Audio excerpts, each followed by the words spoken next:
Hi friends, அஸ்ஸலாமு அலைக்கும். இன்றைக்கி நம்ம பார்க்க போகிற ரெசிபியோட பேர் வெந்தய களி. இது அந்த காலத்தில் எல்லோரும் செய்வாங்க. இப்போ யாரும் இதெல்லாம் செய்ய மாட்டுறாங்க. இப்போ நான் எங்கள் அம்மா வீட்டுக்கு வந்திருக்கனால இந்த மாதிரி டிஷ் தான் நான் செஞ்சு கேட்பேன். அதனால எங்கள் அம்மா செஞ்சு கொடுத்தாங்க. பாருங்க, இப்படி தான் இருக்கும். ரொம்பவே சூப்பராக இருக்கும். நீங்கள் வீட்டில் ட்ரை பண்ணி பாருங்கள்.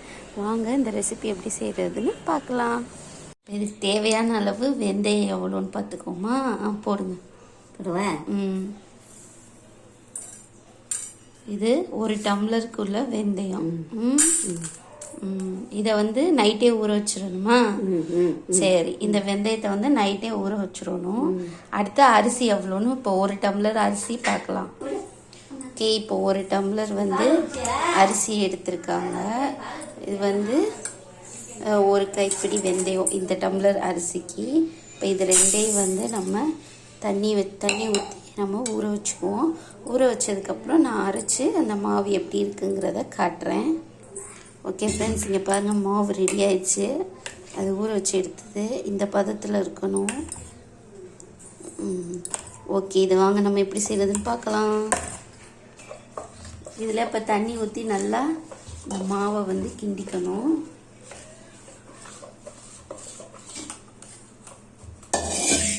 அதை ஒரு சட்டிக்கு நம்ம மாற்றிக்குவோம்.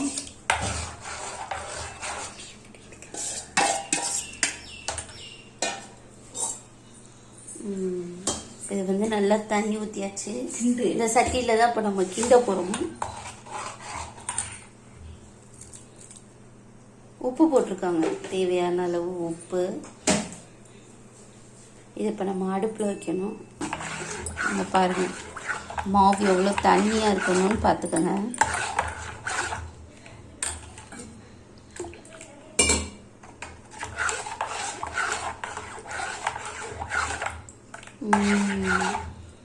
தண்ணியாகிடுச்சு மாவு.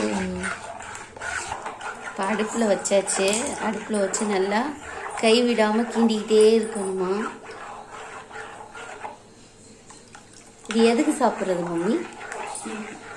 ஹீட்டு, உடம்பு ஹீட்டாக இருக்கிறதுக்கெலாம் சாப்பிட்டா ரொம்பவே நல்லது. சுகர் பேஷண்ட்டு சாப்பிட்லாமா? அந்த காலத்தில் செய்வாங்க, அந்த காலத்தில் செய்கிற டிஷ்ஷு. ஓகே, இதை நல்லா கைவிடாமல் கிண்டிக்கிட்டே இருக்கணும். இப்போ பாருங்கள், நல்லா கிண்டிக்கிட்டே இருக்கணும். இது அப்படியே கெட்டியாகிற அளவுக்கு நல்லா கெட்டியாகிற அளவுக்கு கிண்டிக்கிட்டே இருக்கணும். கெட்டியான ஒன்று நான் உங்களுக்கு காட்டுறேன். இந்த பாருங்கள், இப்படி தான் விடாமல் கிண்டிக்கிட்டே இருந்தால் இந்த ஒரு ஸ்டேஜில் வரும். பாருங்கள், இதுதான் கிண்டணும். விட்டுட்டிங்கன்னா கட்டி பிடிச்சி போயிடும்.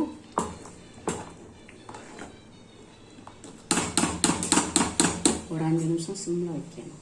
கொஞ்சமாக தண்ணி 5 நிமிஷம் சிம்மில் வைக்கணுமா?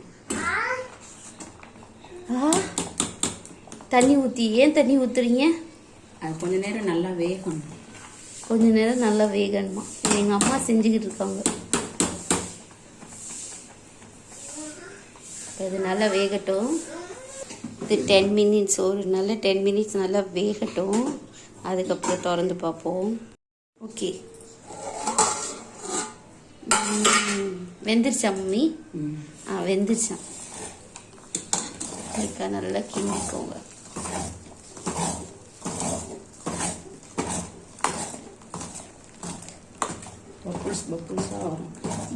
பபிள்ஸாக வருமா?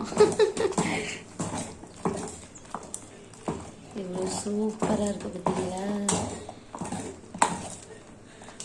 இது காலையிலையும் சாப்பிட்லாம், சாயந்தரமும் சாப்பிட்லாம்.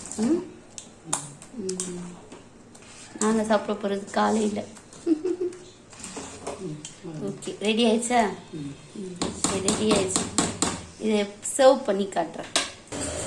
ஓகே, இப்போ தட்டுக்கு மாற்றிக்குவோம். இப்படி தான் இருக்கும்.